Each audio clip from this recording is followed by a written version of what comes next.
أعوذ بالله من الشيطان الرجيم بسم الله الرحمن الرحيم ربي جئني علما ربي جئني علما ربي جئني علما ربي اشرح لي صدري ويسر لي أحلم عقدة من لساني أفقهوا قولي আমি আজ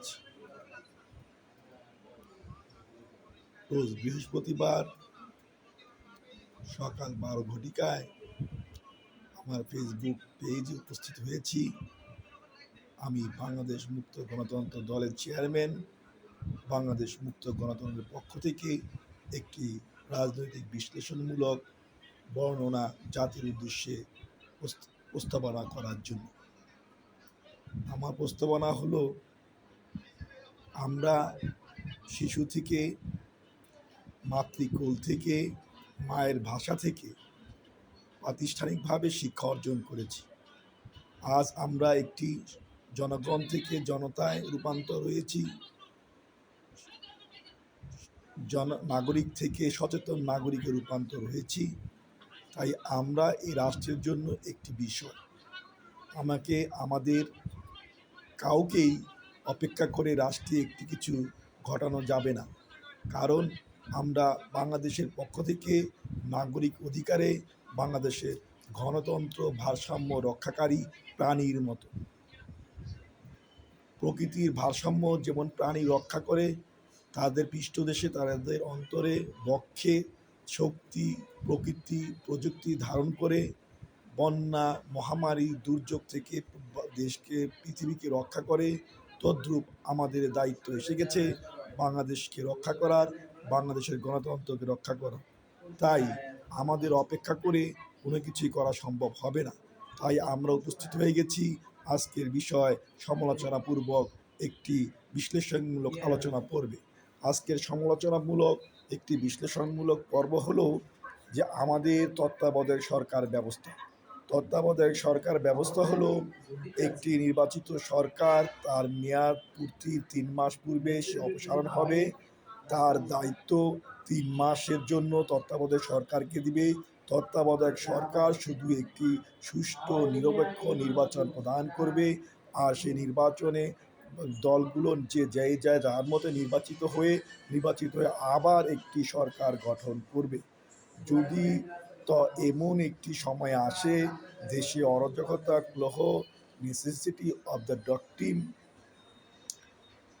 বা জরুরি অবস্থার সময়কালীন একটি সরকার অবতীর্ণ হয়, যখন তত্ত্বাবধায়ক সরকারকে নির্ধারণ করেনি, তত্ত্বাবধায়ক সরকারকে নির্ধারণ করার সময় পায়নি, তত্ত্বাবধায়ক সরকারকে হস্তক্ষেপ করার পূর্বেই সরকার ছুটি হয়েছে, এমন সময় যে জরুরি অবস্থা, সেখানে একটি সরকার আসে, তার নাম হলো অন্তর্বর্তীকালীন সরকার।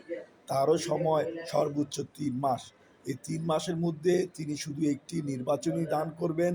এই নির্বাচনের জন্য তার আর কোনো কিছু করতে হবে না, কারণ একটি সরকারের জন্য রাষ্ট্র কলুষিত হয়েছে, বা একটি সরকার অপসারিত হয়েছে, বা একটি সরকার চ্যুতি হয়েছে, এতটুকুই একটি সরকারের ভারপ্রাপ্ত সরকারের কর্তব্য। একটি সরকার আসলেই জনগণ যাদের মন চাবে, তাদের কৃতকর্মে সন্তুষ্ট হলে সন্তুষ্টপূর্বক তাদের আবার নির্বাচিত করবে, আর অসন্তুষ্ট হলে তাকে বাজেয়াপ্ত করবে, তাকে বয়কট করবে, তাকে নিষেধাজ্ঞা করবে। সেই জায়গায় দেখলাম আমাদের বাংলাদেশের অন্তর্বর্তীকালীন সরকার, তিনি একটি নির্বাচিত সরকারের ভূমিকা পালন করছেন। এটা অন্যায়, এটা অনুচিত, এটা গ্রহণযোগ্য নয়। কারণ নির্বাচিত সরকার বিষয়বস্তু হলো একটি সংসদ সদস্য একটি আসনের জন্য। একটি আসন গঠিত হয় আপনার কয়েকটি মৌজা নিয়ে, কয়েকটি পরগনা নিয়ে, আর পরগনার বাসিন্দার সাথে একটি সংসদ সদস্য অতপরতভাবে জড়িত থাকে, তার অধীনস্থ থাকে একটি ওয়ার্ড ভিত্তিক, ইউনিয়ন ভিত্তিক, উপজেলা ভিত্তিক চেয়ারম্যান, কাউন্সিলর, মেম্বার। সুতরাং একটি মানুষকে তার ঘর থেকে সংস্কার করার জন্য একটি নির্বাচন সরকারই প্রযোজ্য। একটি অন্তর্বর্তী সরকার অবশ্যই তার যথেষ্ট নয়, তিনি পারদর্শী নয়। সুতরাং আমাদের দেশে নির্বাচিত সরকার স্বেচ্ছাচারী হয়ে যে কার্যক্রম করতেছে, তার জন্য দৈনন্দিন সংসারে এই অরাজকতা, অনিশ্চয়তা, আপনার অভোগ, আপনার দুর্নীতি, দ্রব্যমূল্য ঊর্ধ্বগতির এবং সার্বিক সমস্যার সম্মুখীন হচ্ছে জনগণের প্রতিটি সংসার, প্রতিটি ব্যক্তি। এখানে আমাদের সংস্কার প্রয়োজন। তাই আমরা চাই বাংলাদেশ, আজকের বাংলাদেশ যে সরকার, অন্তর্বর্তীকালীন সরকার, তার পৃষ্ঠপোষকতা অনেক শক্তিশালী, তাকে পরাস্ত করা যাচ্ছে না।